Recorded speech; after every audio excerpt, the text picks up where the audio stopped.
Hello everybody, welcome back to my channel and to today's video. You may notice that today's video is a little earlier than Thursday. That is due to the fact that because I was sick for a week and couldn't record, I thought I might as well release Thursday's video late and then do Monday's video on time. So you'll be getting another video on Thursday. I decided to do this because I felt kind of bad because I did really want to record, but I couldn't. So this is sort of as a way to make up to you guys. Let's jump straight into the tale, the horror story, whatever. I've been playing 5e Tome of the Mad Mage with this group for a little over a year. Few of the players are new to the game and pretty chill, if a bit passive, but I don't blame them. Your first time is kind of scary. DM is a pretty cool guy too, though he does have one flaw. When it comes to D&D, he loves handing out magic items, like, really loves handing out magic items. He also has a bit of a trouble reining in his players, which we'll see in a bit. First, let's go over our players. There's me, a Tabaxi wizard, lover of shinies and other such things.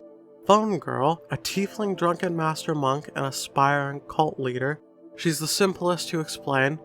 She's constantly on her phone, hence the name, and that's on the day she actually shows up. Past that, she also needed a thorough explanation. 15 levels in, what Flurry of Blows is, basic monk ability, what a subclass is, and why you can't switch to a different one mid-fight. Of course, she was the player to receive the Book of Vile Darkness at level 7, which the DM did before reading what the Book of Vile Darkness actually does. Fortunately, she's on her phone most of the time, so she doesn't wreck the game too much, unlike that guy. A Warforged Artificer. Original. Keep in mind, this campaign started pre-Tasha's, so he's using a homebrew. Not sure where he got it, but the DM seemed cool with it. Also of note is that he convinced the DM to let his character be made of adamantine, giving him permanent 16 AC and damaging enemies that hit him unarmed. Also, because he's a Warforged, he can cast Mending to heal himself, as a cantrip.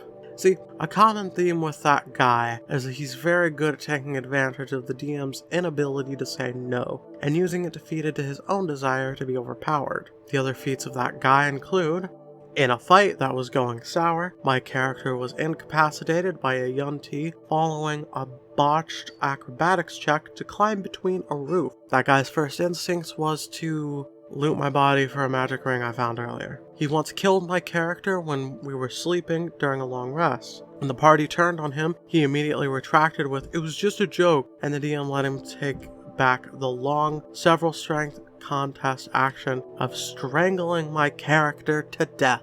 After a grueling fight that left my character at 1 HP, we found a book that had a magic aura coming off of it. Both our characters immediately lunged for it. I won the dexterity contest. As I examined the object, he attacked my character, incapacitating him, taking the book.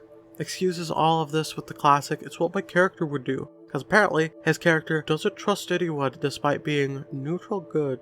Convinced the DM to let his character make an induction coil, a device that increases electrical voltage while decreasing amperage, for the purposes of charging it and casting multiple shocking grasp at once. This is a fantasy game, so how electricity or game balance works. I made the party group of sending stones so we could communicate across long distances. Upon handing him his, he sent a bunch of information that's equivalent to a DDoS attack to the party. Again, it's not how DDoS, magic, or sending stones work. Fortunately, a game store is opening in my town soon. Maybe I can find a That Guy free party there. Okay, thoughts. I have many in this situation. So, yeah, at this point, this party isn't working. Drop. Just completely drop. If you haven't already dropped out, which I assume the whole thing about the game store opening up in your town soon, maybe you can find a That Guy free little party. Yeah, just dip. Just completely, like, that party is not working, is not good. The DM is giving out a magical item like the Book of Vile Darkness without even reading it is one thing, but at such a low level and to a character, which I guess that player makes the most sense, I suppose.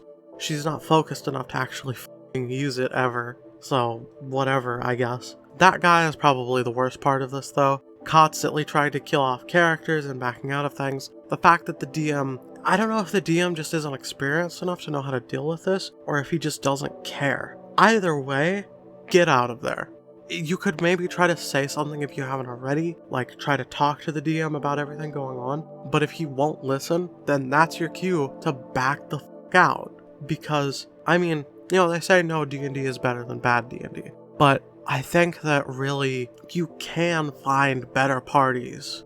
It's possible. And I think that that's what you should do. You should go out and you should find a better party at the game store opening up or whatever, and play with people you actually enjoy playing with that aren't just going to be or just completely wreck everything or not pay attention or not know what they're doing. But those are just my thoughts. I'd love to see your guys' thoughts in the comments below. Thanks for watching my video. If you liked it, like it and subscribe. Hit the bell notifications if you want to see my videos notified to you, at any capacity. And thank you for watching. Bye.